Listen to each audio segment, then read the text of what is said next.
একটা বিষয় খালি আজকে ফোকাস করব, যেটা সব তো আর একদিনে করা সম্ভব না। আপনাদের কি মনে হয় এই সমাজটা পরিবর্তন হয়েছে কি শুধুমাত্র মিষ্টি মিষ্টি কথায়, না কোনো ত্যাগ এবং স্যাক্রিফাইস ছিল? শুধু কি সৎ কাজে আদেশ করেই হয়েছে, না অসৎ কাজে নিষেধ করতে হয়েছে? আমরা কি শুধু দাওয়াতের কাজই করেছি, না ক্ষেত্র বিশেষে আমাদেরকে লড়তেও হয়েছে? প্রয়োজনে আমাদেরকে মার খেতে হয়েছে, সবর করতে হয়েছে, আবিসিনিয়াতে চলে যেতে হয়েছে, তায়েফে যেতে হয়েছে, মদিনায় হিজরত করতে হয়েছে, প্রয়োজনে বদরে যেতে হয়েছে, উহুদে আসতে হয়েছে, খন্দকে আসতে হয়েছে, কখনো পররাষ্ট্রনীতি অ্যাপ্লাই করতে হয়েছে, কখনো সন্ধি করতে হয়েছে, কখনো শান্তি চুক্তি করতে হয়েছে। এক একটা ক্ষেত্রে এক এক রকম ইনিশিয়েটিভ আমাদেরকে নিতে হয়েছে। তবে একটা বিষয় আমরা এক জায়গায় ছিলাম, সেটা হচ্ছে এক আল্লাহ, একজন নবী, একটা জামাআ, একটা ইমারা, একটা কিতাব, একটা সুন্নাহ। এই জিনিসগুলোতে যখন ভাটা পড়েছে তখন আমাদের শক্তি কমে গেছে। কথা কি বুঝতে পারছেন? গল্পটা হচ্ছে এই যে নবী সাল্লাল্লাহু আলাইহি ওয়াসাল্লাম এই সমাজে জন্মগ্রহণ করেও এই সমাজের জাহিলিয়াতের মধ্যে তিনি মিশে যান নাই, বরং এগুলো থেকে তিনি দূরে ছিলেন। যখন তার কাছে ওয়াহি এসেছে, ওয়াহি আসার পর থেকে মাত্র 23 বছর সময় নিয়েছেন তিনি। এই 23 বছরে তিনি ওই পুরো সমাজের সমস্ত জাহিলিয়াতকে দূর করে নতুন একটা সমাজ বিনির্মাণ করেছেন, আলহামদুলিল্লাহ, প্রতিষ্ঠা করেছেন। এবং আমরা বুঝলাম যে এটা আমাদের দ্বারাও সম্ভব ইনশাআল্লাহ। এটা আমাদের দ্বারাও সম্ভব ইনশাআল্লাহ, নাকি সম্ভব না? তো সম্ভব হতে হলে যে কয়েকটা কাজ করতে হবে, সে কয়েকটা কাজ আগে বলে নেই, মুখস্থ করেন। এক, সর্বপ্রথম আমাদেরকে ইলমের চর্চা করতে হবে, জ্ঞানের চর্চা করতে হবে। 1 নম্বর মনে থাকবে তো ইনশাআল্লাহ? কোন জ্ঞানের চর্চা করব? যেই জ্ঞান আমাকে আল্লাহ পর্যন্ত পৌঁছে দেয় সেই জ্ঞান। কোন জ্ঞানের চর্চা করব না যেই জ্ঞান আমাকে আল্লাহ থেকে দূরে সরায় দেয়? সিম্পল। কোন জ্ঞানের চর্চা আমি করব? যেই জ্ঞান আমাকে আল্লাহ পর্যন্ত পৌঁছে দেয়। কোন জ্ঞানের চর্চা আমি করব না যে জ্ঞান আমাকে আল্লাহ থেকে দূরে সরায়? 1। 2 নম্বর হচ্ছে, আমি কি শুধু একমুখী জ্ঞানে শিক্ষিত হব? উত্তর হচ্ছে না। এই যুগকে যদি আমরা ডিল করতে যাই এবং কোরআন সুন্নাহকে হাতে নিয়ে ওয়ার্ল্ডকে চ্যালেঞ্জ করতে চাই, তাহলে আমাকে ভার্সেটাইল নলেজ রাখতে হবে। তবে আমার ভিত্তিটা হবে অবশ্যই তাওহীদের জ্ঞান দিয়ে, কোরআনের জ্ঞান দিয়ে, সুন্নতের জ্ঞান দিয়ে। এরপরে আমি যেদিকে যাব সেটা আমি বাছাই করব, কিন্তু আমার ভিত্তিটা যেন হয় কোরআন এবং সুন্নাহ ভিত্তিক শিক্ষা ব্যবস্থা দিয়ে। এটা নিয়ে দুটো কথা আছে, পরে বলছি ইনশাআল্লাহ। 3 নম্বর যে কাজটা করতে হবে সেটা হচ্ছে যা শিখবো তার উপরে আমল করতে হবে। যা শিখবো তার উপরে আমল করতে হবে। আমলবিহীন জ্ঞান দিয়ে কোনো কাজ নাই। ইলম শিখলাম কিন্তু আমল নাই, এটা দিয়ে সমাজ পরিবর্তন হবে না, ব্যক্তিও পরিবর্তন হবে না। 4 নম্বর, একা একা ইলম চর্চা করব না, বরেণ্য ওলামায়ে কেরামদের সোহবতে জ্ঞান শিখবো। একটা প্রতিষ্ঠানে আমরা পড়াশোনা করছি, এখানে আপনারা পড়ছেন, আপনি কি একা একা পড়ছেন? একটা সিস্টেম আছে, টিচার আছেন, সিলেবাস আছে। আপনি কি বাসায় বসে অনলাইনেই মাস্টার্স করে ফেলছেন?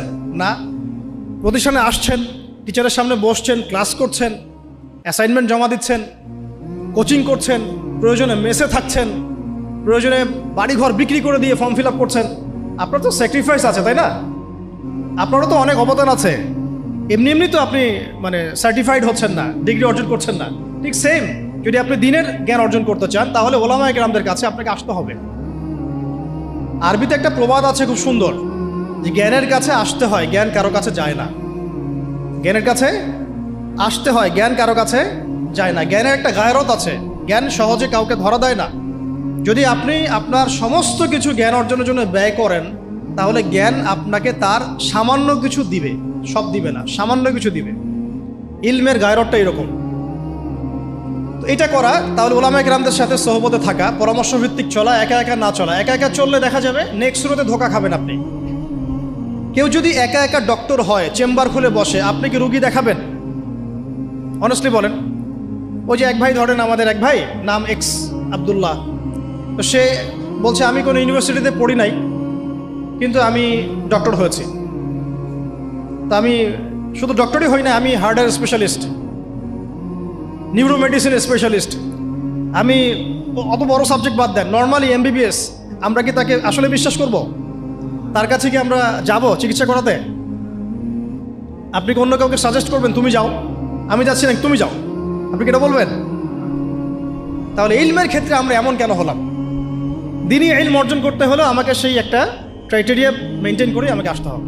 সিলেবাস লাগবে, ওলামায়ে কেরাম লাগবে, প্রতিষ্ঠান লাগবে, এবং তাদের সহবতা থেকে দিন শিখতে হবে, সময় লাগবে। এটা কি আমরা 5 বছরও শিখে ফেলেছি? আপনি এখানে সময় দিচ্ছেন 15 বছর, 20 বছর। তাহলে যদি আমরা চাই বড় কোনো ফকিহ হব, বড় কোনো মুজতাহিদ হব, বড় কোনো তাফসীর কারক হব, উলামা হব, তাহলে আমাদেরকেও সময় দিতে হবে, 1 দিন 2 দিন না, কমপক্ষে 10 থেকে 15 বছর। এটা দেওয়ার পরেও যে আমরা বড় আলেম হয়ে যাব, মুহাদ্দিস হয়ে যাব, নিশ্চিত না। কারণ এই অঙ্গরে জ্ঞান শেখার কোনো শেষ নাই। তার উপর আবার ওই জ্ঞানের উপর আমল লাগবে, এবং সেই যেটা আমি শিখেছি ওইটা সত্যি সত্যি সমাজে বাস্তবায়ন করছি কিনা এটাও একটা ফ্যাক্টর কি। তো অত গভীরে নিচ্ছি না আপনাদেরকে। মূল কথাটা হচ্ছে ওলামায়ে কেরামের সহবতে থাকা, এটা হলো 4 নাম্বার। 5 হচ্ছে হালাল খাওয়া, হারামের দিকে না যাওয়া, হালাল রিজিকের দিকে ছোটা, হারামের দিকে না যাওয়া। 6 নাম্বার আখলাক, চরিত্রটাকে পবিত্র রাখার চেষ্টা করা না, বরং আসলে রাখতেই হবে। বোধ দিনী বোন, দিনী ভাই, সবাইকে বলছি আর কি, আখলাক বা চরিত্রটাকে পবিত্র রাখতেই হবে। এর জন্য যা করার তাই করতে হবে। 7 নম্বর হচ্ছে যে আমাদের আত্মশুদ্ধি অর্জন করতে হবে, তাজকিয়া অর্জন করতে হবে। তাজকিয়া মানে হচ্ছে হৃদয়টাকে পবিত্র রাখা। এখানে দুনিয়াবি লোভ, লালসা, হিংসা, বিদ্বেষ, গীবত, তহমত এগুলো বাদ দিয়ে একটা ফ্রেশ মন লালন করবেন। এই মনটা নিয়ে আপনি আল্লাহর পথে ছুটবেন ইনশাআল্লাহ। 8 নাম্বার, সবাই মিলে সৎ কাজে আদেশ করতে হবে এবং অসৎ কাজে নিষেধও করতে হবে। মানে সবাইকেই অ্যাটলিস্ট পার্ট টাইম দায়ী হতে হবে। কয়েকজন মানুষের উপরে দায়িত্ব ছেড়ে দেওয়া যাবে না। কথা কি বোঝাতে পারছি? কয়েকজন মানুষের উপরে দায়িত্ব ছেড়ে দিয়ে আপনি নিশ্চিন্তে বসে থাকবেন না। উম্মাহ আপনার কাছে কিছু চায়, এটা দায়িত্ব শুধু আমার একার না, আপনাদের সবারই। তাই সৎ কাজে আদেশ, অসৎ কাজে নিষেধ সবাইকেই করতে হবে, দিনী ভাই বোন সবাইকেই। এখানে সুরত হচ্ছে যার যতটুকু যোগ্যতা ওই আলোকে করব। যে বিষয়টা আমি বুঝি না, যে যোগ্যতা আমার নাই, সেটার দাওয়াত আমি দিতে যাব না। তখন হবে কি, আমি ওইটার দাওয়াত দিলে মানুষ বিভ্রান্ত হবে। ঠিক আমার দাওয়াতে যদি মানুষ আল্লাহর পথে আসে, আমি যেমন নেকি পাবো, ওই রকম আমার দাওয়াতে যদি মানুষ ভুল পথে চলে যায়, আমি কিন্তু গুনাহগারও হব। খেয়াল রাখতে হবে, ঠিক আছে? আর 9 নম্বর হচ্ছে প্রতিভাগুলোকে মূল্যায়ন করা এবং প্রতিভাগুলোকে সততার সাথে বের করা। আপনার মধ্যে কি প্রতিভা আছে? নিশ্চয়ই না কোনো না কোনো প্রতিভা তো আছে। ওই প্রতিভাটুকু অনেস্টলি বের করে আল্লাহর রেজামন্দি, আল্লাহ পাকের সন্তুষ্টির জন্যে ওই প্রতিভাটাকে আপনি দিনের পথে কাজে লাগান। আর 10 নম্বর হচ্ছে মুসলিমদের মধ্যে ঐক্য বজায় রাখেন, বিভক্ত হবেন না। ঐক্য বজায় রেখে চলার চেষ্টা করি ইনশাআল্লাহ তাআলা। এই কাজগুলো যদি একটু ইহসানের সাথে দিল লাগিয়ে এবং দীর্ঘ সময় ধরে করা যায়, আমরা খুব আশাবাদী যে এই তরুণ প্রজন্মকে দিয়ে ইনশাআল্লাহ আগামীতে দিনের বড় কোনো খেদমত হবে ইনশাআল্লাহ। তাদের ডেডিকেশন আছে, সাহস আছে এবং অনেক ক্ষেত্রে আবেগও আছে, কিন্তু আমরা চাই না এগুলো মিসইউজ হোক। আমরা চাই এগুলো শুধু আবেগের বসে না, বরং বিবেক দিয়ে ভেবে চিন্তা করে একটা কনস্ট্রাকটিভ জীবনের উসুল মেনটেন করে আপনি সামনের দিকে আগান। আল্লাহ পাক তৌফিক দান করেন। এর বাইরে আরও অনেক কথা আছে, টাইম মেনটেন করা, ভালো প্যারেন্টিং, ভালো পরিবার গঠন করা, সন্তান প্রতিপালন, আরও অনেক ব্যাপার আছে। আমি মেজর কয়েকটা বললাম আর কি। এবং ধারাবাহিকতা বজায় রাখা, আজকে অনেক বেশি করলাম কালকে নাই এমন না হওয়া, অল্প করে হলেও প্রতিদিন কিছু কিছু করে করা। তো এই কাজগুলো যদি আমরা করতে পারি, দিন কায়েম হবে ইনশাআল্লাহ। আশাবাদী আপনারা? এখন বাস্তবতা দেখে আমি আস্তে আস্তে শেষের দিকে যাচ্ছি। অনেক লম্বা করবো না, আপনাদের বিরক্তি ধরাবো না। বাস্তবতাটা হচ্ছে এই যে নবী সাল্লাল্লাহু আলাইহি ওয়াসাল্লাম যে ওহীটা প্রাপ্ত হলেন, সূরা আলাকের প্রথম 5টা আয়াত, কয়টা আয়াত? এটাকে ধরে কয়েকটা কথা বলছি আপনাদের।